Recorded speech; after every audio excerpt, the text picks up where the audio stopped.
దినవృత్తాంతములు 2వ గ్రంథము 2వ అధ్యాయము. సొలొమోను యెహోవా నామ ఘనత కొరకు ఒక మందిరమును, తన రాజ్య ఘనత కొరకు ఒక నగరును కట్టవలనని తీర్మానము చేసుకొని, బరువులు మోయుటకు 70,000 మందిని, కొండల మీద రాణులు కొట్టుటకు 80,000 మందిని ఏర్పరచుకొని, వీరి మీద 3,600 మందిని అధిపతులుగా ఉంచెను. సొలొమోను తూరు రాజైన హీరాము నొద్దకు దూతల చేత ఈ వర్తమానము పంపెను.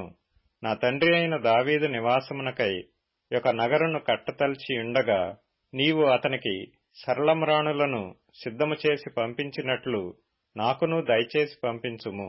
నా దేవుడైన యెహోవా సన్నిధిని సుగంధ వర్గములను ధూపము వేయుటకును, సన్నిధి రొట్టెలను నిత్యము ఉంచుటకును, ఉదయ సాయంకాలముల యందును, విశ్రాంతి దినముల యందును, అమావాస్యల యందును, మా దేవుడైన యెహోవాకు ఏర్పాటైన ఉత్సవముల యందును ఇశ్రాయేలీలు నిత్యమును అర్పింపవలసిన దహన బలులను అర్పించుటకును, ఆయన నామ ఘనత కొరకు మందిరమొకటి ఆయనకు ప్రతిష్ఠితము చేయబడినట్లుగా నేను కట్టించబోచున్నాను.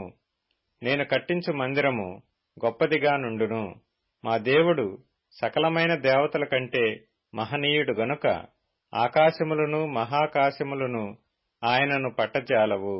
ఆయనకు మందిరమును కట్టించుటకు చాలిన వాడెవడు? ఆయన సన్నిధిని ఆయనకు మందిరమును కట్టించుటకైనను నేనేమాత్రపు వాడను? ధూపము వేయుటకే నేను ఆయనకు మందిరమును కట్టదలచియున్నాను. నా తండ్రి అయిన దావీదు నియమించి యూదాదేశములోను యెరూషలేములోను నా యొద్ద ఉంచిన ప్రజ్ఞ గలవారికి సహాయకుడై ఉండి, బంగారముతోనూ వెండితోనూ ఇత్తడితోనూ ఇనుముతోనూ ఊదా నూలుతోనూ ఎర్ర నూలుతోనూ నీలి నూలుతోనూ చేయు పనియును, అన్ని విధముల చెక్కడపు పనియును నేర్చిన ప్రజ్ఞగల మనుష్యునొకని నా యొద్దకు పంపుము. మరియు లెబానోను నందు మ్రాణులు కొట్టుటకు మీ పనివారు నేర్పుగలవారని నాకు తెలిసేయున్నది. కాగా లెబానోను నుండి సరళమ్రాణులను, దేవదారు మ్రాణులను, చందనపు మ్రాణులను నాకు పంపుము.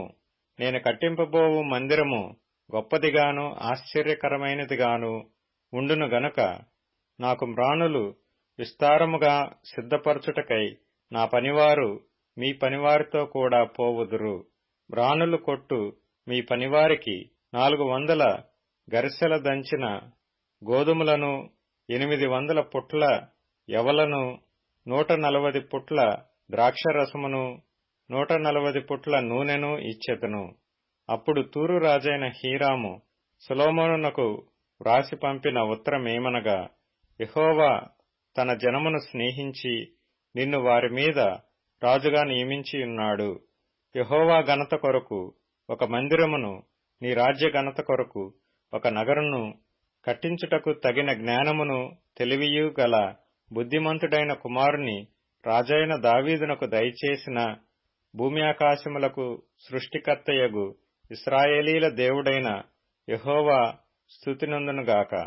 తెలివియు వివేచనయు గల హూరాము అనునొక చురుకైన పనివానిని నేను నీ యొద్దకు పంపుచున్నాను. అతడు దాను వంశపురాలగు ఒక స్త్రీకి పుట్టినవాడు. వాని తండ్రి తూరు సంబంధమైనవాడు. అతడు బంగారముతోనూ వెండితోనూ ఇత్తడితోనూ ఇనుముతోనూ రాళ్లతోనూ మ్రాణులతోనూ ఊదా నూలుతోనూ నీలి నూలుతోనూ సన్నపు నూలుతోనూ ఎర్ర నూలుతోనూ పనిచేయగల నేర్పరి అయినవాడు. సకల విధముల చెక్కడపు పని యందును మచ్చులు కల్పించుట యందును యుక్తి కలిగి, నీ పనివారికిని నీ తండ్రి అయిన దావీదు అను నా ఏలినవాడు నియమించిన ఉపాయశాలులకును సహాయకారి అయి వాటన్నిటినీ నిరూపించుటకు తగిన సామర్థ్యము గలవాడు.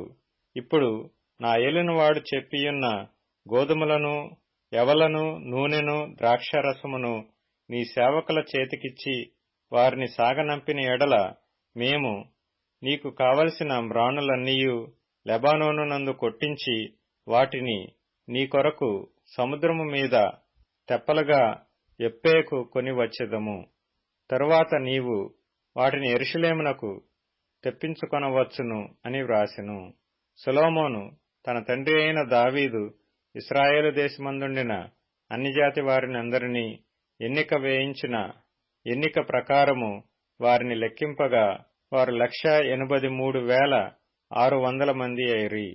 వీరిలో బరువులు మోయుటకు 70,000 మందిని, పర్వతములందు బ్రానులు కొట్టుటకు 80,000 మందిని, జనుల మీద అధిపతులుగా నుండి పని చేయించుటకు 3,600 మందిని అతడు ఏర్పరచెను.